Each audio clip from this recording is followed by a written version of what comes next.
Well, the 2025 Stanley Cup playoffs have begun, and unfortunately, the Calgary Flames are not part of those playoffs.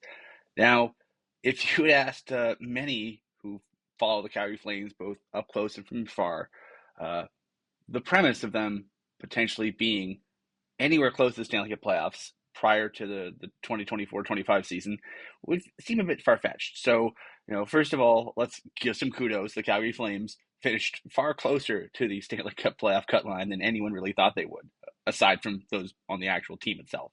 The Calgary Flames finished the season with 96 points, which is the most they've had in a lot of their seasons. It's up there in terms of the most points they've gotten in one of their seasons, and more importantly, it sets a rather dubious record. They are now tied in a four-way tie for the most points in National Hockey League history by a team that didn't qualify for the playoffs. And so I figured now that we're drawing the curtain on the season, we might as well look at the season as a whole, big picture, and ask ourselves two questions. One, how the heck did they get so close to the Stanley Cup playoffs in the first place? And two, why didn't they make it? And so I think we can delve into it a bit and learn a few things about the Flames, their retool, rebuild, recharge, roster rehabilitation process, whatever term you want to use for what they're doing right now, and sort of how it's going and where they go from here. So let's dive in. All right. How the hell did the Flames get this close to the playoffs? When the season began, many very well informed people, not just, it's not like a bunch of Oilers fans looked at the Flames roster and went, oh, they're not going to be very good. Smart people who have spent their time studying the National Hockey League, people who built models, people who follow the club. A lot of people were somewhat skeptical about their proposition of making the playoffs this year. And I think a lot of that was based on the inflows and outflows of talent over the last couple of years. Dating back to when Craig Conroy became general manager in 2023, we saw the Flames lose Tyler Toffoli. They got some guys back. You lose Nikita Zadorov, Lindholm, Hannafin, Tanev, Shillington walks into free agency, and so on and so forth. They lost some guys during that offseason. Last year they lost, Andre Mangiapane. You lose Jacob Markstrom, and you kept guys back. But I don't think it's unfair to say that the guys they had, they knew pretty well. The guys they got, they didn't know as well. And so there's going to be a period of transition where maybe there'll be some bumps in the road. And when the road is bumpy, it tends to be that you're low in the standings. And so, yeah, it seems rational and reasonable to think that the Flames would be a non-playoff team. And the question would be, how non-playoff? Some thought lottery, like bad team. Others thought maybe more middle of the road, mushy middle, not quite, close to the playoffs, but not quite close to the lottery, sort of in no man's land there. And so the Flames ended up being far closer to the playoff cut line, as we mentioned, league record for most points by a non-playoff team. They were closer than anyone really gave them credit for. And if you put a gun to my head and said, what's the one reason? I'd say goaltending. You During the offseason, the Flames sent Jacob Markstrom to New Jersey, and the goaltending tandem heading into this season was Dustin Wolf, who had played I think 16 or 17 games in the NHL to that point, and Dan Vladar, who had more experience, but was coming off of basically getting his hip joint redone. And you don't know how either guy is going to be in a full NHL season. And so there was a question mark there. And I think, if you were going to say one reason why people doubted the Flames too, is the goaltending. And so the good news is the goaltending was good. Vladar was everything the Flames needed him to be. I know Dustin Wolf has gotten the accolades, and I think rightfully so. Dustin Wolf was with a capital T, reason that the Flames were anywhere as close as they were. But I think Dan Vladar is a lot of the reason why Dustin Wolf was able to be Dustin Wolf, because especially early in the season, Jason LaBarbera and Ryan Huska put together a plan for the goaltending early, and I think a lot of the plan was, okay, nights that look like they could be rough, just give them to Dan, because Dan's a pro, Dan's a veteran, and Dan can handle it. And the good news is Dan could handle it, and because Dan could handle it, Dustin Wolf got an easier go of things. They didn't have to throw him to the throw him to the wolves, for lack of a better term, right away. And so by midseason, Wolf was playing well. He felt good about his game. The Flames are feeling confident in front of him, and so you could sort of take the training wheels off and sort of throw him into it a bit. And so, Dustin Wolf ends up with 29 wins as a rookie, amongst the most in Flames history, one of the better rookie campaigns by a goalie or a skater in Flames history. And he's going to get a lot of votes for the Calder Trophy as the league's top rookie, and rightfully so. He was fantastic this year. So if you were going to say, yeah, one reason why you'd hang your hat on the Flames, and you can make an argument that one reason why perhaps the Flames will hang around a bit in the next few years, even if other parts of their game don't improve as quickly as they hope, it's the goaltending. If you have Dustin Wolf and a guy behind him that you can trust, perhaps it'll be Dan Vladar next year. They feel like they have enough, good enough goaltending to be in the mix. And that's, I can't say I disagree based on what I've seen so far. Now, goaltending is not the only reason yet they had to score goals. The Flames were notoriously a team that did not score a lot of goals this year, but they had three guys score 20 or more goals: Nazem Kadri, Jonathan Huberdeau, Matt Coronado. Those are the guys that tended to score down the stretch. If there's a key game, a close game, and they needed a big goal, odds are if they got one, it was from one of those three guys. Honorable mention to Blake Coleman. We'll mention Coleman in the other section. But Coleman, he took a bit of a step back offensively this year, but the goals he scored were big. I think he scored 15 goals this year. 4 of them were game winners. And so if you're looking for a big goal, it was odds are to be from, Kadri, Huberdeau, Coronado, or Coleman. And they had to come up huge in some big moments, close games, and they did more often than not. And so that quartet were the key clutch goal scorers. It would have been nice for the Flames if they had more, and we'll get into that. But they had 4 guys that they could rely on. And let's also, I mentioned, Ryan Huska's coaching in the discussion about the goaltending plan. Last season, after the trade deadline, the Flames went through that, 20-ish game death march after the trade deadline. They traded everybody that they were going to trade. They were a depleted group offensively and defensively too, and they needed to figure out how you could survive. Because if you're a coach, you don't know for a fact that your GM is going to be able to bail you out with better players soon. So you gotta build around what you have. And I think those 20 games gave Ryan Huska enough data that he was able to come back in the fall with a playing system that fit a group that didn't score a lot. And so Huska came into the year, said, boys, this is how it needs to look for us to be successful. The leaders figured it out and grasped it very quickly. And then they just had that they could fall back on. When in doubt, stick to the program, stick to the system. And for the most part, it worked. It might not have been the most entertaining style of hockey over the course of 82 games. There was some nights they got away from it, and they got dinged up quite badly when they did get away from the system.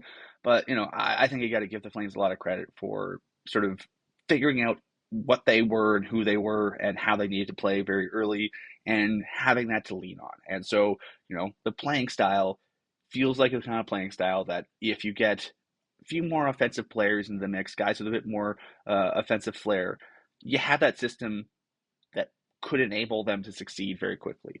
And, I'd say look at Coronado, for example. Coronado is a guy that had the ability to play a smart checking system. He'd played, at times at Harvard in a more defensive system. He figured it out in Calgary with both the Wranglers and with the Flames.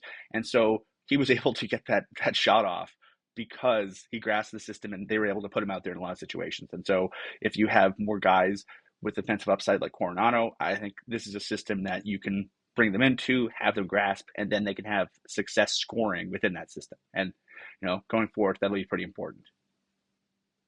So why did the Flames barely miss the playoffs? They missed the playoffs by tiebreakers. They had 96 points, so did St. Louis. St. Louis won on the regulation wins tiebreaker. So essentially the Flames missed by either a couple regulation wins or a point, depending on your perspective. So how do they miss by that little? The short answer is scoring. There's a bunch of players that if you look at what they scored last year, you can go, ooh, maybe a bit more out of them could have been the difference. Yegor Sharangovich had 31 last year. He scored 17 this year. He had a slow first, I'd say, 40, 50 games. He didn't have the it going offensively as much as he thought he probably could, and as much as the coaching staff probably hoped he would.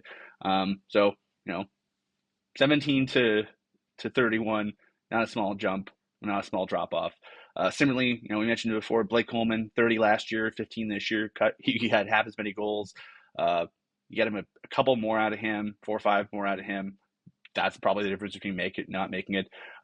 Connor Zary missed a bunch of time with a couple kind of scary injuries. Thankfully, neither of them required surgery. Neither of them was really end up being a major injury, but they both took him out for a decent chunk of games. He finished the season with 13 goals. He could have had more had he played more. He was on pace for around 20, but he just missed too much time. And if you have him and Coronado as young guys, sort of providing that secondary offensive punch, I think you feel pretty good about your scoring. But if you're missing one of them, I think you feel like you're missing a little bit of something that can add to your team. Also, let's just pick on special teams a bit. The Flames power play was 19th in the NHL out of 32 teams by percentage. They were 17th in goals scored. You'd like to be in the top half or maybe the top third of the league, ideally. The penalty kill, 25th in percentage, 26th in goals allowed, as in fewer is better. So you're 26th in the league, or depending on your look at, you're pretty close to the bottom in terms of goals allowed. That's got to improve. It got a lot better in the second half of the year. Once Trent Cull came in and really had a chance to sink his teeth into it in, January, February, and after the Four Nations break, the last 20 odd games, 15 odd games, the Flames were, I think, second in the NHL by percentage in penalty kill. That's really good. That's got to continue. But it's a group that they just didn't have either side of special teams going consistently. It was sort of very touch and go, very stop and start. And so they never really had both going at the same time. So if you can have a little bit more on your special teams, again, the margins are so small, you probably make the playoffs if either one of those is a little bit better. Ideally, both. The NHL, the Flames had 17 games decided in overtime. They won 5 of them. That's the NHL's worst points percentage, winning percentage in overtime. A little bit better, I think. If you get 1 or 2 more, boom, you're in the playoffs pretty comfortably. And finally, we always make this comment in close games, and when I write the instant reactions on the website for the Flames lost a close game, and it's like you can play well and lose. And the phrase I often dust off is played just poorly enough to lose. And if you look back at sort of the season as a whole, Flames are tied with St. Louis in points. They had 2 games in St. Louis on the road, I think in January, where they lost both of them. You win one, you're in. They had a game in Edmonton in March where you're winning with a few minutes left, and then Leon Draisaitl scores to tie it and scores to win it. You get that to regulation, boom, you probably make the playoffs. If you hold on and don't let Draisaitl take over the game last 5 minutes, you're probably in. Similarly, they had a game in Anaheim in April where it just got away from them in the last 5 minutes and they lost in regulation. And so the whole season is sort of filled with a little things like that you look at and go, ooh, they're that close. And I imagine if you're on the team being told, oh boy, golly gee, you're really close, that's gotta hurt, because this is a group that really believed in what they were doing and thought they were good enough to make it. And the numbers suggest that they were good enough to make it. They were, this was the type of season where they just in the aggregate made just enough mistakes to miss. Just enough little things added up in games and throughout the season that they ended up missing by essentially a point on tiebreakers. So if you're a Flames fan and you're going, oh God, I really want to see playoff games in the Saddledome before it closes in 2 years, you're not alone. A lot of people do. And if you're a pessimist, you look at this team and go, oh boy, they got goaltending and they got a lot of stuff they need to figure out. And yeah, they do have goaltending and a lot of stuff they need to figure out. And outside of Zane Parekh, I don't know if they have any true aces to come in and be difference makers for the team. Guys that come in and you go, holy crap, we need a game plan for that guy. Right now they have one. It's Dustin Wolf. Teams need to basically build their entire offensive strategy around getting into his head, getting in his crease, getting him moving and opening him up so that he can't be Dustin Wolf.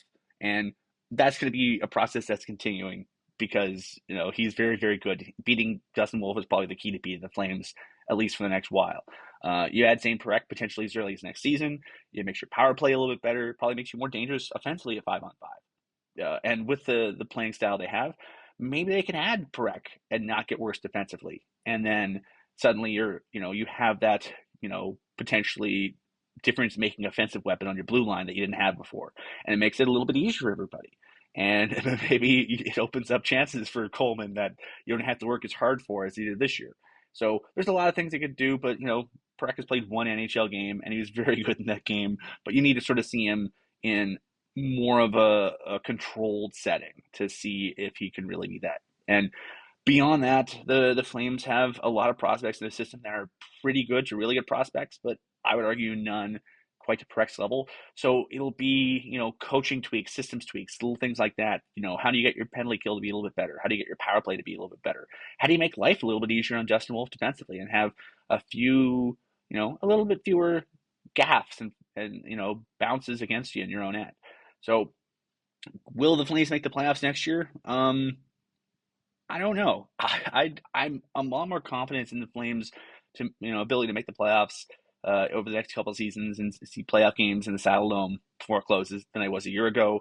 The beginning of last season, my thought process was perhaps, and I thought, okay, you wouldn't be very good in 24, 25. You'd be better, but not quite there in 25, 26, and then 26, 27, the last year of the Dome, you'd make it.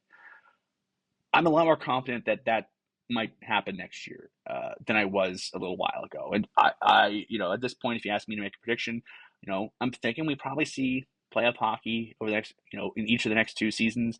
But, this is also a group that historically has sort of had those ups and downs, the stops and starts. In 14, 15, the Flames had the famous find away Flames year where they battled against it and had fairly poor underlyings, but they worked their butts off and managed to battle in.